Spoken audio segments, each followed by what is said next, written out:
Harry, if you could introduce yourself, please. Thank you. Hi. Actually, you've just reminded me that I think I went for a job when I was 16 at Sainsbury's, stacking shelves, and got rejected.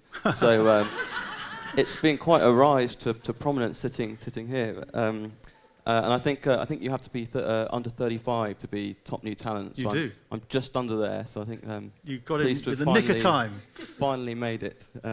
Yes, so I run Oppo Ice Cream with my brother Charlie, who's also in the audience there.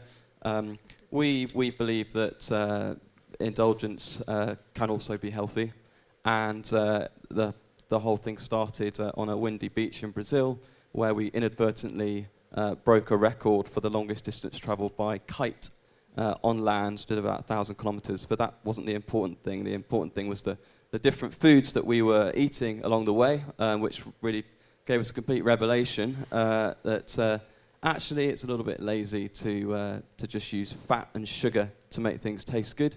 That's not completely necessary all the time. And now we have Oppo in several thousand stores in Sainsbury's, Waitrose, 11 countries around Europe. You talked about this extraordinary journey in Brazil and all the tastes that you had.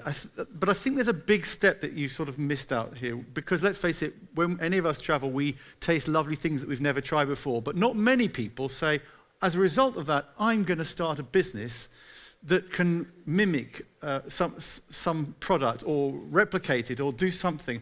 How did you then go home and go, right, how am I going to set up a business? So, it involves manufacturing, it involves funding, it involves food safety, it involves laboratories, and how on earth did you do that, and how long did it take you? Charlie's laughing at the moment because he dragged me into this kicking and screaming, if I'm honest, and I think it's one thing to have an idea and to think, wow, wouldn't that be good? Because essentially what we enjoy were these things called acai bowls in Brazil, which a few people may have tried here, sort of this purple sort of smoothie type of thing, which tastes great actually. It's a lot better for you than ice cream. And that actually was the nub of inspiration. Ice cream is like pretty much the best tasting thing you can have, in our opinion, but it's also one of the least healthy things for you.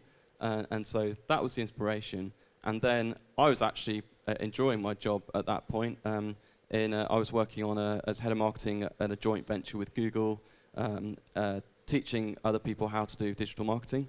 And Charlie was on my sofa in Brixton and taking up all the space in the kitchen as well, trying to concoct recipes and essentially speaking to co-packers, factories, speaking to people that help with the brand, speaking to retailers like Waitrose, who really took a great punt on us, and but sort of going along to Waitrose with these sort of manky Tupperware boxes of ice cream, and them going, well, it's not quite there yet, but we like the idea.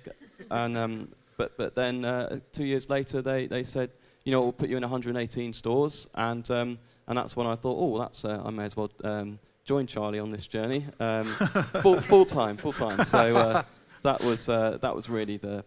I think it takes all types to start a business, and you need at least one person who's willing to take a huge risk.